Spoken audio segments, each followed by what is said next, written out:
1971 को श्रीनगर हवाई अड्डे पर दुश्मन के 6 विमानों ने एक साथ आक्रमण कर दिया।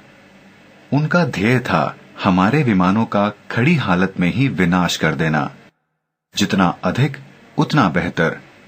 इसलिए वे एक बार डाइव मारकर गोलियों और रॉकेटों से प्रहार करने के बाद फिर ऊपर चढ़ चक्कर लगाकर पुनः डाइव मारते। उन्होंने यही क्रम चालू रखा जिससे हमारे विमानों की धुनाई हो। उस समय फ्लाइंग ऑफिसर निर्मलजीत सिंह सेखों हवाई अड्डे पर तैयारी की हालत में थे।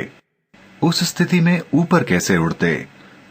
ऐसे समय में विमान हवाई पट्टी के आसपास हैंगरों में ही सुरक्षित माने जाते हैं। यदि उन्हें हैंगरों से बाहर आकर उड़ान भरनी हो तो वह शत्रु के आक्रमण के पहले संभव है या उसकी समाप्ति के पश्चात, परंतु हमले के दौरान कदापि नहीं। हमले के दौरान ऐसा करना आत्मघात के सदृश माना जाता है। कारण यह है कि हवाई जहाज बटन दबाते ही उड़ान नहीं भर सकता। हैंगर से बाहर निकालकर पहले उसकी टैक्सी करते हुए उसे हवाई पट्टी के एक कोने तक पहुंचाना पड़ता है। वहां पहुंच जाने के बाद उसे वहीं खड़े रखकर पीछे की ओर मोड़ना पड़ता है। फिर रनवे की ओर मुंह करके खड़ा करना होता है। फिर उसी स्थिति में खड़े खड़े जहाज के इंजन को स्पीड दी जाती है। उचित स्पीड मिल जाने पर विमान रनवे पर ही सरकना शुरू करता है। फिर गति पकड़ता हुआ अंततः हवा में उड़ना शुरू करता है। हवाई अड्डे पर शत्रु के विमानों का हमला अकस्मात हुआ। हमारा रेडार पूर्व चेतावनी नहीं दे पाया। हमले का पहला झपट्टा मारकर शत्रु के विमान ऊपर हो लिए।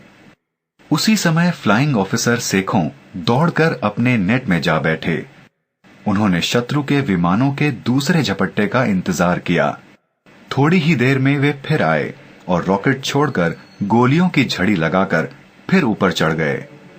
फ्लाइंग ऑफिसर सेखों ने तब तक अपना हिसाब लगाकर इंजन स्टार्ट कर दिया था। दुश्मन के 6 आधुनिक विमान सिर पर मंडरा रहे थे और नेट जैसे पुराने ढर्रे के विमान में बैठा एक अकेला जांबाज उनसे लोहा लेने ऊपर जा चढ़ा। ऐसी हिम्मत तो आज तक किसी ने नहीं दिखाई थी। ऐसा जोखिम भरा काम कोई विरला रणबांकुरा ही कर सकता है। अब आकाश में हवाई जहाजों के बीच संघातक युद्ध छिड़ गया। हमारे एक नेट के पीछे लगे दुश्मन के 6 जहाज। इसके पहले कि वे कुछ कर पाएं, फ्लाइंग ऑफिसर सेखों ने एक विमान को निशाना बना उस पर अपनी तोप दाग दी। गोला ठीक बीचों बीच निशाने पर लगा। विमान वहीं 2 टुकड़े हो ढह गया। फिर अपने नेट को बड़े कौशल के साथ निशाना लगाने की दिशा में लाकर एक गोला और दागा। इससे दुश्मन के एक और विमान में आग लग गई। आग और धुएं के गुबार छोड़ता वह विमान रजौरी की ओर भागता देखा गया। अब रह गए दुश्मन के 4 विमान और हमारा एक अकेला अलबेला। चाहते तो फ्लाइंग ऑफिसर सेखों अपने विमान को उनकी पकड़ के बाहर ले जा सकते थे, पर उन्होंने ऐसा नहीं किया। शत्रु के विमानों के साथ और 2-2 हाथ करने के लिए वे वहीं अड़े रहे। अब चारों पाकिस्तानी विमान आपस में तालमेल बना इकट्ठे होकर हमारे नेट पर आ झपटे। नेट मुड़ने में तेज था, मगर विपक्षी विमानों की सीधाई के रुख ऊपर चढ़ने की क्षमता कहीं अधिक थी। विमान युद्ध वृक्षों की फुनगियों की ऊंचाई पर होने लगा।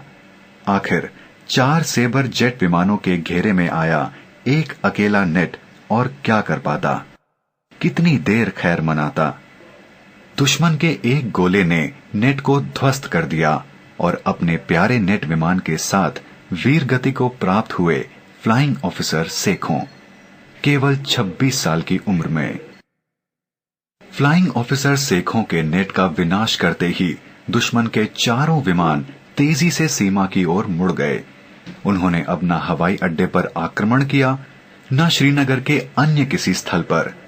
फ्लाइंग ऑफिसर सेखों के आत्म बलिदान ने दुश्मन को वहीं थाम दिया, साथ ही उसके 2 विमान चकनाचूर कर दिए।